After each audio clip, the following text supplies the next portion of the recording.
A man who gets called useless enough times stops arguing. He just starts keeping records. And the morning my wife told me I was broke, I let her finish, because 9 weeks earlier, I'd made the last payment on the house she was standing in, and she had signed it into my name herself. The night desk clerk at the hotel in Asheville was trying to be helpful. That is the part that still gets me. She had no idea she was handing a man the end of his marriage at 3:45 in the morning, and she did it in the same pleasant voice she would have used to tell me the pool closed at 10. It was 3:47 in the morning, and I was standing in the parking deck at Levine Children's Hospital in Charlotte, with my phone pressed so hard against my ear, it left a mark. My 15-year-old son was 2 floors up, with an IV in his arm, and a blood sugar reading that had come in at 4:02, with ketones climbing, which is the number that means you do not wait until morning. I had already called my wife 11 times, straight to voicemail, every single time. So I called the hotel, the conference hotel, the one on the itinerary stuck to our refrigerator, with a magnet shaped like a peach, the one she had circled the dates on in green pen, so I would know when she was traveling for work. "I need to reach a guest," I said. "Simone Vance, V, as in Victor," typing on the other end. Then a pause that went on a half-second too long, the kind of pause you learn to hear when you have spent 11 years listening to people decide how much to tell you. "I'm not showing a Vance, sir." "Let me check the group block." More typing. "Okay, I do have her, but she's on a shared reservation. It's under Ellison. Mr. and Mrs. Ellison.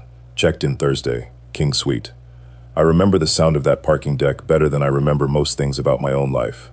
A car alarm going off somewhere down on level 2, and nobody coming to shut it off. The buzz of the sodium light directly over my head, that orange industrial hum, the cold coming up off the concrete through my shoes. "Sir, would you like me to ring the room?" "No," I said. "Don't do that." I hung up. I stood there for maybe 40 seconds, which does not sound like a long time until you are standing in a parking deck at 4 in the morning, learning that your wife is asleep in a king suite under another man's last name, while your son fights to keep his organs working 2 floors above you. Then I put the phone in my pocket, and I went back upstairs, because my son was in a hospital bed, and there was nobody else coming. My name is Terrence Vance. Everybody calls me Terry. I am 47 years old, born and raised on the west side of Charlotte, and for 11 years I was the parent who stayed home. 4 months after that phone call, I was divorced. A year after that, I married a woman I have known since we were 9 years old. And the woman who stood in my kitchen and told me I was useless and poor is, last I heard, sitting in a rented 2-bedroom running the numbers on a condo she cannot sell. But I am getting ahead of it. Let me back up, because the whole thing turns on a single fact, and if you do not understand that fact, then you will think this story is about a hotel room, and it is not. It is about 11 years of a kind of work that nobody claps for, and what happens to a marriage when one of the 2 people in it decides that work is worth nothing. Malik was diagnosed with type 1 diabetes 3 weeks after his 4th birthday. We found out the way most families find out, which is the worst way. An emergency room on a Sunday, a doctor with a clipboard who would not quite meet our eyes, and the word ketoacidosis coming at us like a car that ran a red light. He was limp in Simone's arms. He had been drinking water constantly for a week, and we had thought that was a good thing. He almost did not come home that time. I want you to sit with that, because I have never once stopped sitting with it. My son almost did not come home from a hospital when he was 4 years old, and the thing that saved him after that was not love, and it was not prayer, though we had plenty of both. It was a system. It was somebody being available. Type 1 diabetes is not a condition you manage from a corner office. Somebody has to be reachable inside 15 minutes. Every hour the child is awake, and half the hours he is asleep. Somebody has to count the carbohydrates in every single meal like a pharmacist filling a prescription. Because the insulin dose is math, and the math is life or death, and there is no rounding. Somebody has to answer the school nurse at 10:40 in the morning, and again at 1:15 in the afternoon, every school day, for years. And somebody has to be awake at 3:30 in the morning, because 3:30 is the hour a small body drops low, and a continuous glucose monitor screaming its alarm into a dark house does not wake a 4-year-old. It wakes a parent, one specific parent, the one who trained himself to surface out of dead sleep at the first tone, and be standing in the hallway with a juice box before he is fully conscious. Simone and I sat at our kitchen table with a legal pad, and we did the math together. That is the part I want on the record, and it is the only time in this entire story I am going to ask you to hold on to something, so hold on to it. We did the math together. She was a regional representative for a medical device company, on track for a director's title, base salary plus commission, and every honest projection said she was going to out-earn me inside of 3 years. I was a software engineer, my work was remote capable, and my company had a contract arrangement they were willing to let me move into. So the math was not complicated, and it was not a sacrifice she demanded of me. She stepped up, I stepped back. Two adults at a kitchen table on a Tuesday night made a rational decision about who would earn and who would run the operation, and we shook on it like partners, because that is what we were. 11 years later, she would stand in a room full of her colleagues and describe me as a man she had been carrying. A man who refused to work. And here is the thing I have had to make my peace with. By the time she said it, I think she actually believed it. You can tell a story about a person long enough that it overwrites the person, even when the person is standing right in front of you making his son's lunch. There had been signs. There are always signs. I had simply been filing them in the drawer of my mind where you put the things you are not ready to look at directly. The clearest one had come the previous October, at her company's regional dinner at a steakhouse out in Ballantyne. I had arranged a sitter, and for our family a sitter is not a teenager from down the street. It is a woman with medical training who knows how to work an insulin pump and what to do if he crashes, and she is not cheap. And I paid her without a word because that is what the night required. I had worn the good jacket. I had wanted to represent well because I was proud of my wife and I liked being the man on her arm at a nice dinner. A man across the table asked me what I did for a living. Simone answered before I could get my mouth open. "Terry stays home with the kids," she said. And then, with a little laugh, she pitched for the whole table. "He's my house husband." The table laughed, and I need you to understand that they did not laugh cruelly. That is the part that took me the longest to work through. It was a light, easy, going along laugh, the kind people give a host who has made a joke at a safe target, and my wife wrote it like a woman who had done it before. "No, honestly," she said, "I could not do what I do without my staff at home." Staff. That was the first time I ever heard her use that word about me, and it went into me like a splinter, the kind you cannot find to pull out, and it just sits under the skin, working its way deeper. And down at the far end of the table, a tall man in an expensive quarter-zip pullover leaned back in his chair and laughed longer than anybody. I had met him twice before, a regional vice president, higher up the ladder than Simone. He had shaken my hand warmly at the door earlier that evening and said, "So you're the famous Terry," and I had taken it as friendliness, and I had felt, God help me, flattered that my wife had spoken of me enough, that this man knew my name. His name was Grant Ellison. I sat at a table across from that man and passed him the breadbasket when he asked for it. I want you to hold that image, because I have never been able to put it down. Malik came home from Levine 2 days after the phone call. I got him settled, recalibrated his ratios because a hospital stay throws everything off, and got his sister to school on time. Simone got home from Asheville on the Sunday evening with her rolling suitcase and a story about the drive back and a conference she said had run long. I did not say a word about the hotel.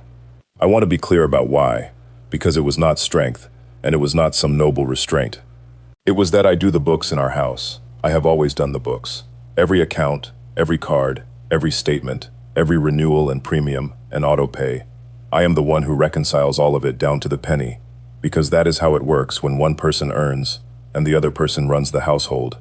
And standing in that parking deck, underneath everything else I was feeling, one thought had arrived cold and clear and complete, the way a clean line of code arrives. If she was in Asheville under his name, then Asheville is not the first place she has been. So that Monday, after the school run, I sat down at my desk in the little office off the laundry room, and I pulled 14 months of statements. Here is what I found.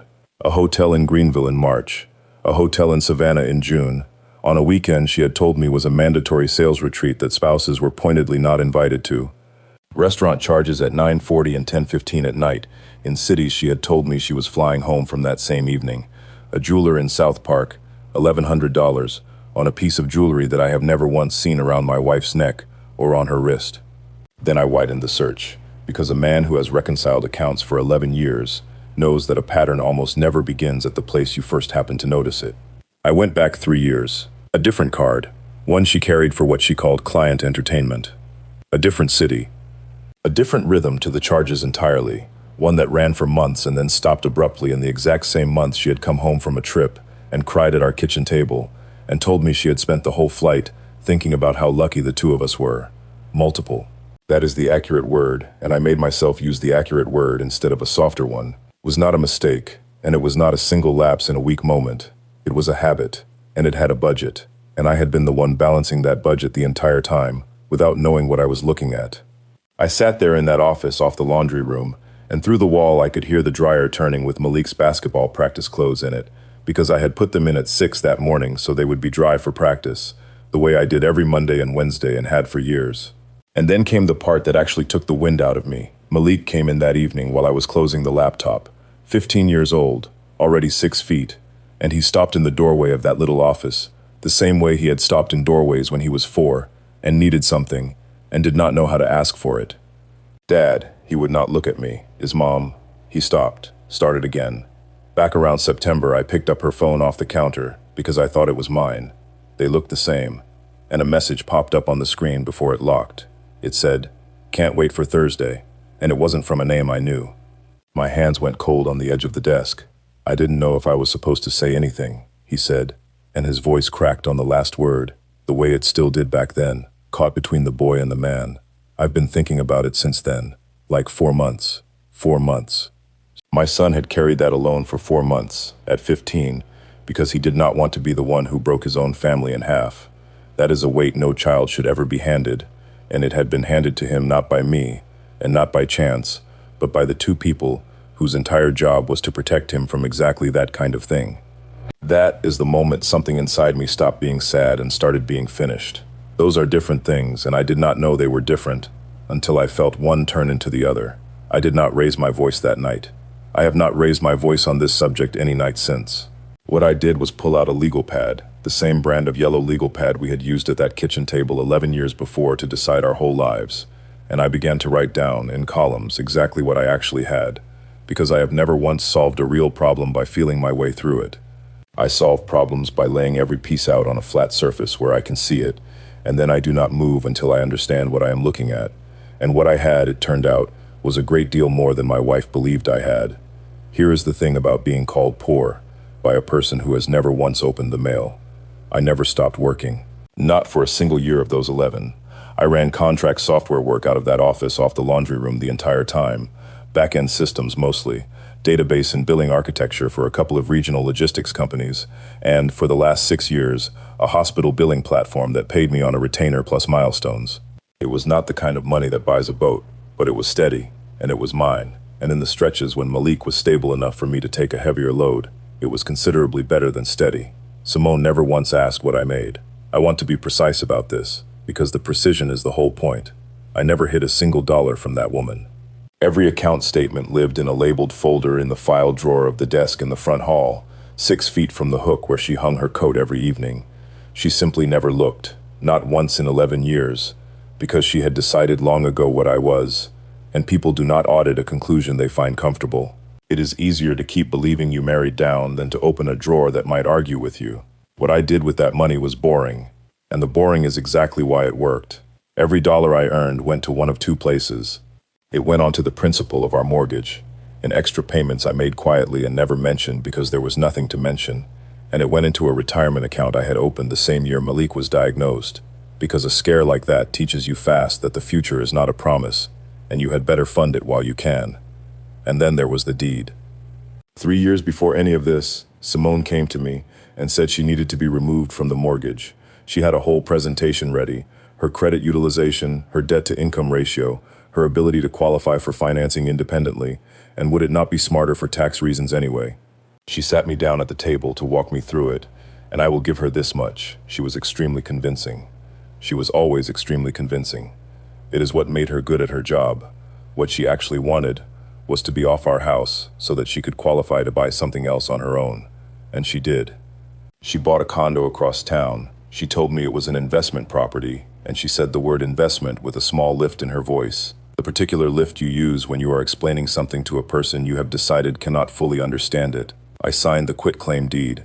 She got her condo in her name alone, and I got our house in my name alone, and I quietly refinanced the remaining note as a solo borrower. And then, for the next 3 years, while she was spending $1,100 on jewelry in South Park and putting weekends in Savannah on a card she thought I would never really read, I threw every contract check I earned at that mortgage principal. I made the final payment on our house 9 weeks before the phone call to the hotel in Asheville. She did not know. She had never asked. And she had signed, in her own hand, at a closing table she herself had chosen, the exact document that made the house mine and mine alone. If you are still with me, do me a favor before we go further. Tell me down in the comments where you are watching from, and tell me this while you are there, because I have genuinely wondered about it ever since. If you had been the one standing in that parking deck, would you have gone up to that room and knocked? Or would you have gone back upstairs to your child and said nothing? Hit that like button and stay with me, because the next part is the conversation I replayed in my head every night for a month, and I still do not know if I said too much or not nearly enough. I confronted her on a Wednesday, after the kids had left for school, in the kitchen. I did it calmly. I had a folder. I set the hotel folio on the counter first, face up. She looked at it for maybe 4 seconds, and I watched her decide, in real time, which version of this she was going to run. She did not choose denial. That genuinely surprised me. She chose something colder. "Okay," she said, "so now what?" 14 months, I said, and another one 3 years before that. She leaned back against the counter and folded her arms and gave me a look I had never once seen on her face in 17 years. Almost bored. The look of a woman waiting for a slow elevator. "You want the truth, Terry? Fine. Yes. And do you know what I am not going to do? I am not going to stand in this kitchen and apologize to you." "To me," I said. "To you." And she laughed. One short laugh with nothing inside it. "Do you have any idea what it is like out there? I get on planes. I close deals worth more than you have made in a decade. I sit in rooms with people who build things, and then I come home to a man in the same gray hoodie, working out of a room off the laundry room, who has not held a real job since Obama was in office, and I am supposed to feel like I married a partner? I have worked every year we have been. You play on a computer." She said it flatly, like she was reading it off a card. "You do not earn. You cook, and you do the laundry, and you drive children around, which is fine, and thank you. But let us both be honest about what that actually is. That is not a husband. That is staff." She picked up her keys off the counter. "Grant runs 3 states. You run the dishwasher." I did not say anything. "You are useless, Terry, and you are broke. You have been broke this entire marriage, and I have been too kind to say it to your face until right now." She reached the doorway and turned back around. "You want out? Go. Let us see how far you get on nothing." Then she went to work. Here is what I did that afternoon. I did not break anything. I did not call her mother, though I sat with the phone in my hand for a while wanting to. I called a family law attorney named Camille Roundtree, whose office is over on East Boulevard, and I made an appointment for that Friday. And then I made spaghetti, because my daughter Jaya had a band concert at 6:30 that evening, and she had been practicing her clarinet part in the shower for 2 solid weeks, and a father does not miss that no matter what kind of day he has had. Camille Roundtree's office had a window air conditioning unit that rattled, and a wall covered in framed photographs of other people's children, the ones she had kept in their homes. She is about 60, with reading glasses on a beaded chain, and she listened to me talk for 11 straight minutes without writing down a single word. Then she took the glasses off and said, "Mr. Vance, may I ask you something? Why do you have all of this?" I had brought the folder, the statements, the hotel folio, the quitclaim deed, the mortgage payoff letter, the medical binder. "Because I do the books," I said. "In 18 years of doing this work," she said, "I have had maybe 4 clients walk into this office as organized as you are, and every single one of them was the spouse that everybody in the marriage had underestimated." She put the glasses back on and looked down at the folder. "Here is what we are not going to do. We are not going to try to punish her. Judges can smell that, the moment you walk in, and it turns them against you. What we are going to do is put the documents on the table and let the documents say what they say. That is all I want. Then this is going to go faster than you think." She tapped the payoff letter with one finger. "How much of what is in this folder does she know about?" "None of it." Camille looked at me for a long second over the top of her glasses. "Then she is going to walk into that mediation with a number in her head, and she is going to walk out with a very different one." I told the kids on a Saturday morning, both of them at the kitchen table at the same time, because I was not going to make either one carry it alone the way Malik had already been forced to. I had rehearsed the words in the shower, and every one of them fell apart the moment Jaya's chin started to go. Malik did not cry. He asked one question, "Is it because of the messages?" And Jaya's head snapped around toward him, because she had not known about any messages, and I watched my son realize in real time that he had just handed his 12-year-old sister a piece of the thing he had been carrying by himself since September. I told them the truth in the smallest, cleanest version I could build, that their mother and I were not going to stay married, that the reasons were between 2 grown people and were not theirs to carry, that neither one of them had done a single thing to cause it, and that I was not going to say ugly things about their mother inside this house, and that I expected the same standard from both of them, because she was their mother, and that did not change. Jaya asked where she was going to live. I told her right here, same room, same bus stop, same everything. Malik asked one question, and only one. Who is doing my sensors? I said, same person who has been doing them your whole life. He nodded once, and went upstairs, and about an hour later, I heard his music come on through the ceiling, which with that kid, has always been the all-clear signal. Now I have to back up 2 years because there is a woman in this story, and I would rather you hear about her from me than assume something about the timing that is not true. Yvonne Prather and I have known each other since the 3rd grade, at an elementary school off Beatty's Ford Road. Her mother and my mother used to trade off the afternoon pickups. When we were 15, I was in love with her the way you are in love with someone at 15, which is to say completely, hopelessly, and with absolutely no idea what to do about it. Then her family moved up to Winston-Salem the summer before 11th grade, and that was the end of it. 20-some years went by. Nothing.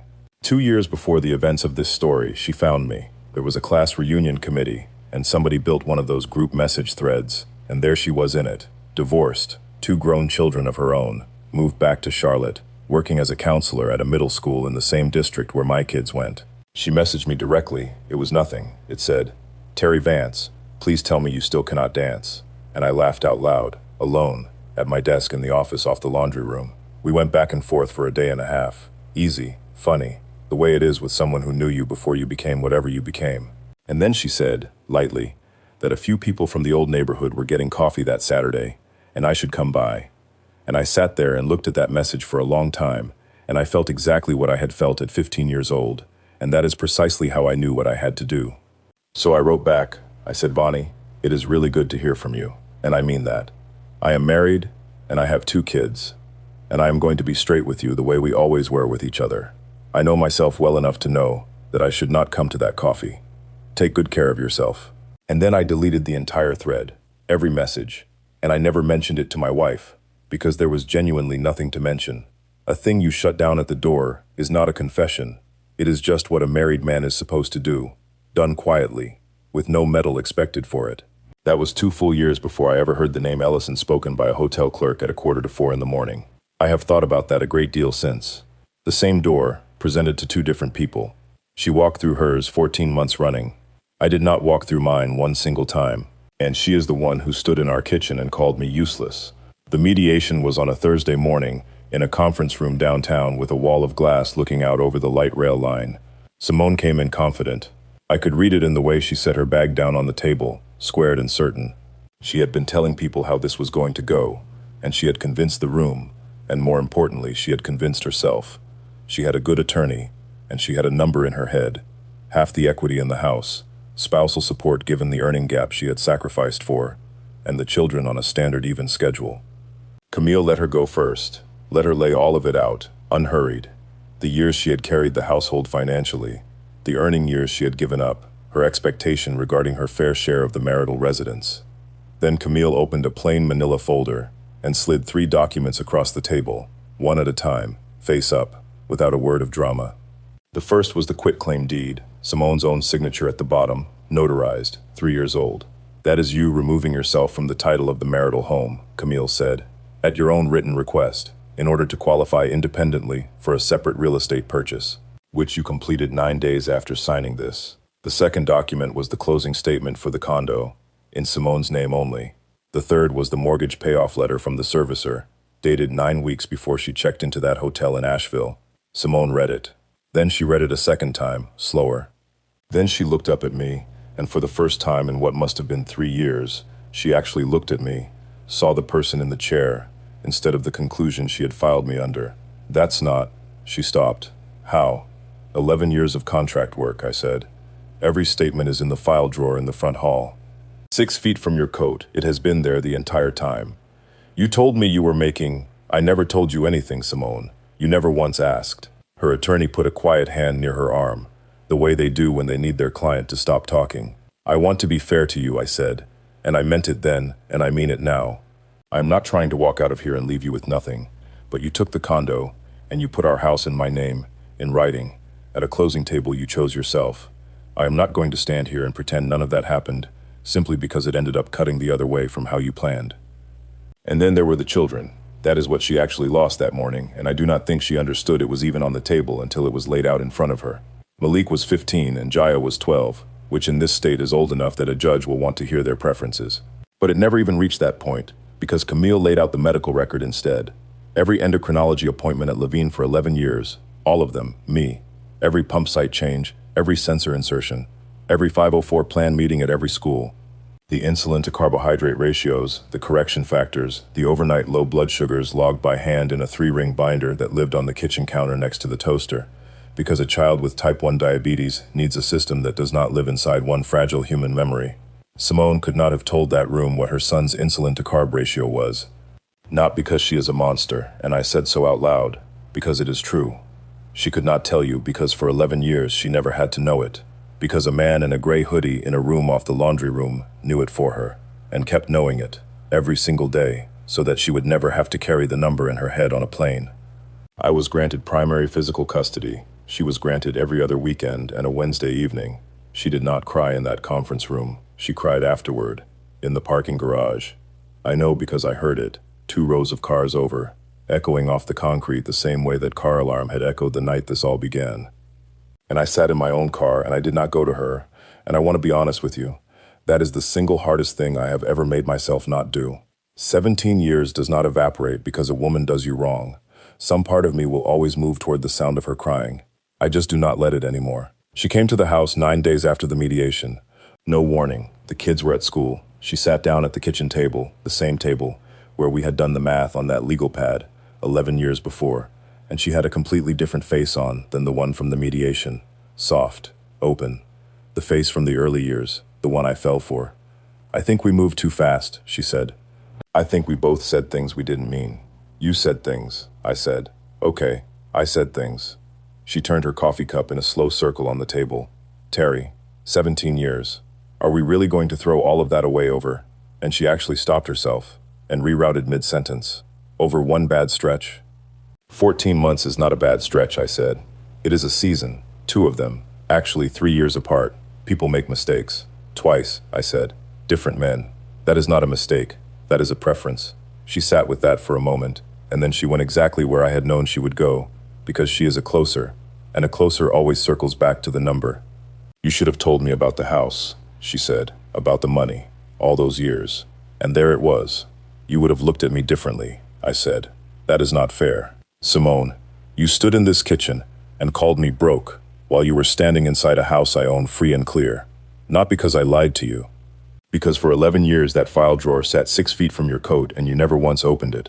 I got up and rinsed my cup in the sink. If the money is the thing that would have made me worth staying married to, then what you just told me is exactly what I was worth to you back when you thought I didn't have any. She did not have anything for that. She picked up her keys, the same motion, the exact same motion as the day she called me useless, and at the door she turned and said, "You're really going to go through with this?" "It is already done," I said. "You did the first half yourself." Everything came apart for her over the following 14 months, and I want to be honest with you about my role in it, because it matters to me that you understand it. I did not do one single thing to make any of it happen. I never made a phone call. I never sent a screenshot to anybody. I never so much as told the story at a barbershop. All I did was stop being the thing underneath everything, and it turned out that a great deal had been standing on me, without either of us fully realizing it. Grant Ellison's wife found the condo paperwork on her own, not from me. I have never spoken a word to that woman in my life. He had co-signed something for Simone that he had no business co-signing, and it surfaced during a refinance on the Ellisons' own home, and Grant's wife is, by every account that reached me, an extremely thorough woman. Grant did precisely what men like Grant always do. He chose the house with his name on the deed.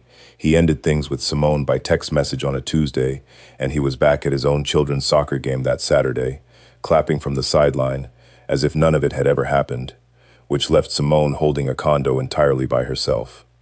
And the condo, it turned out, had never been the investment that lift in her voice had made it sound. The homeowners association dues went up.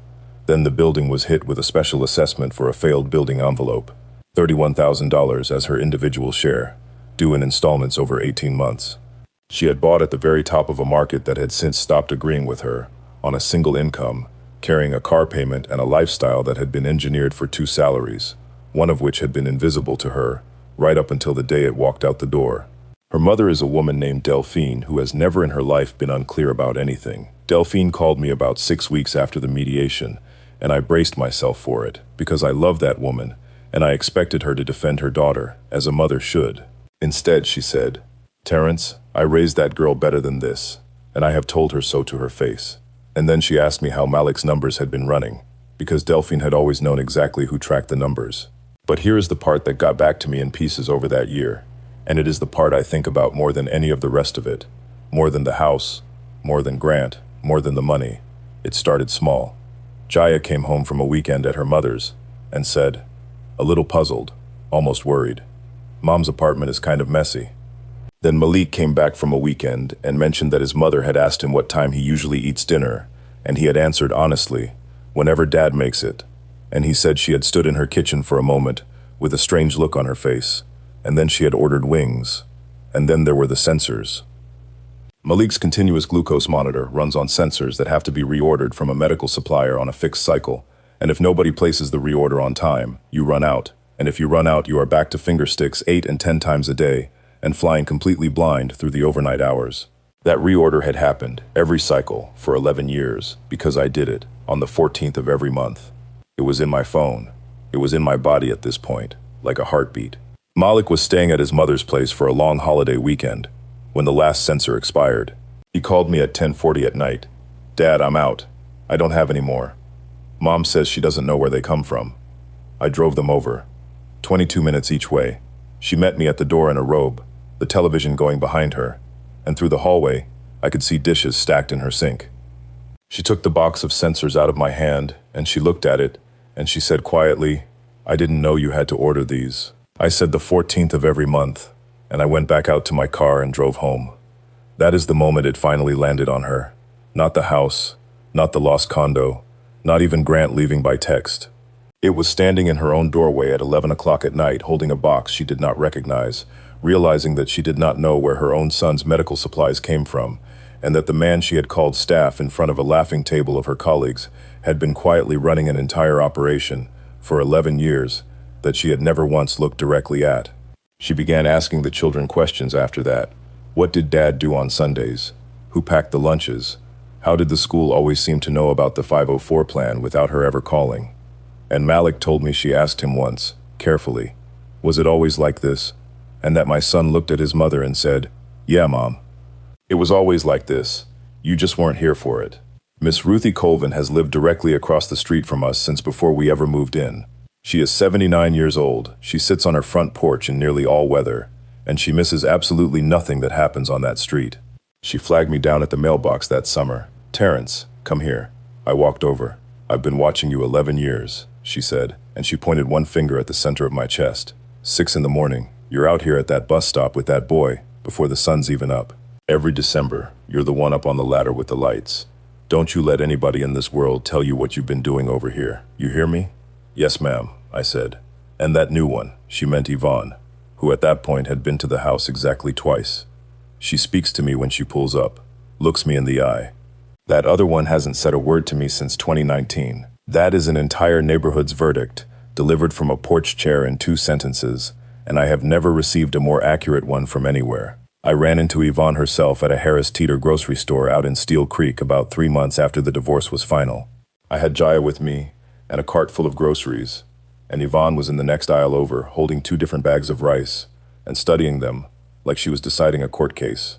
We stood in that aisle, and talked for maybe 20 minutes. And then I said, because I am 47 years old and I am finished being clever about things that matter, I turned down a cup of coffee from you 2 years ago, and I was right to, at the time. I am not married anymore. Can I take that coffee now? She looked at me for a second, and she said, "Terry Vance, it took you 32 years. We took it slowly, mostly for the sake of the children. She met them on their own terms, in daylight, no pressure, at a cookout at Delphine's house of all places. Because Delphine had invited her, which tells you everything you need to know about Delphine, and about who had watched what over the years. Yvonne is a middle school counselor by profession. She knows exactly how to be in a room with a 15-year-old boy without crowding him, how to leave the door open and let him walk through it on his own clock. Within about 4 months, Malik was texting her directly, sending her the kind of jokes teenagers only send to people they have decided to keep, which from a boy that age is very nearly a formal declaration. We were married a year to the month after the divorce was finalized. The courthouse downtown, on a Tuesday morning, 11 people total. Malik stood up beside me as my witness. Jaya held the flowers and cried harder than any person in the room. And Delphine came, and she sat in the second row, and she clapped. And I am not going to try to explain that to you because I am not sure I can, except to say that some people can tell the difference between the child they raised and the choices that child made, and they refuse to let the second thing erase the first. We live in the house, the paid-off one. The medical binder still sits on the kitchen counter beside the toaster, except now there are 2 different sets of handwriting inside it, because Yvonne learned the ratios and the correction factors within her first month, without being asked, the way you learn the thing that matters to a person you have chosen. Simone sold the condo the following spring. At a loss, she is still paying down. She rents a 2-bedroom off Tavola now, and she is still genuinely excellent at her job. She always was, and that part was never the lie. The lie was only ever about who had been doing everything else, in the quiet, on the 14th of the month. She came by the house this past April to pick up Jaya for a weekend. She arrived early. I was in the kitchen with the oven going, and Yvonne was at the table helping Malik grind through a chemistry lab, and the whole house smelled the way it smells on an ordinary Wednesday when someone is home and something is cooking. Simone stood in the doorway between the front hall and the kitchen, and she looked at all of it.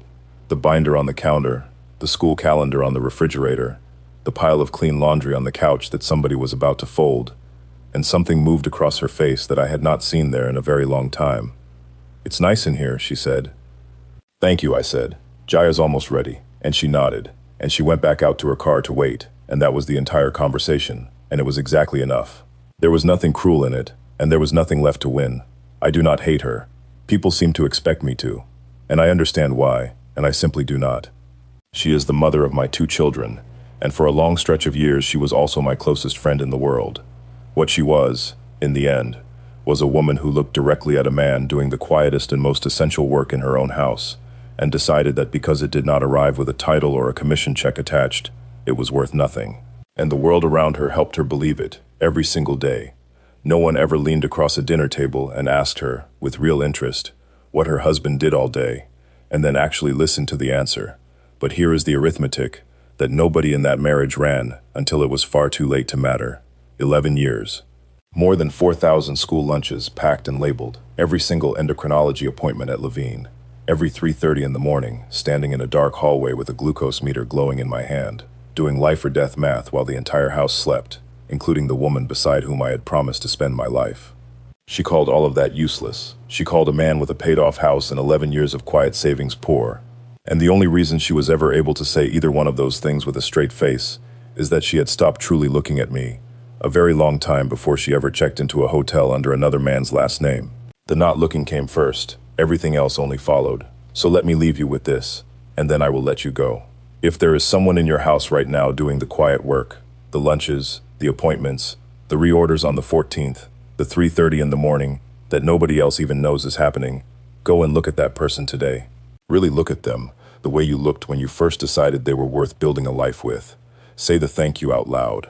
Do it now, while it costs you nothing, before somebody has to lay it all out on a conference table in a folder to make you finally see what was in front of you the entire time, because it was never nothing. It was the whole house, standing up. So tell me down in the comments, was I too hard on her, or not nearly hard enough? I still go back and forth on it myself. And tell me where you are watching from while you are down there. If this one reached you somewhere, hit that like button and subscribe, because I have another story coming, and I will see you on the next one.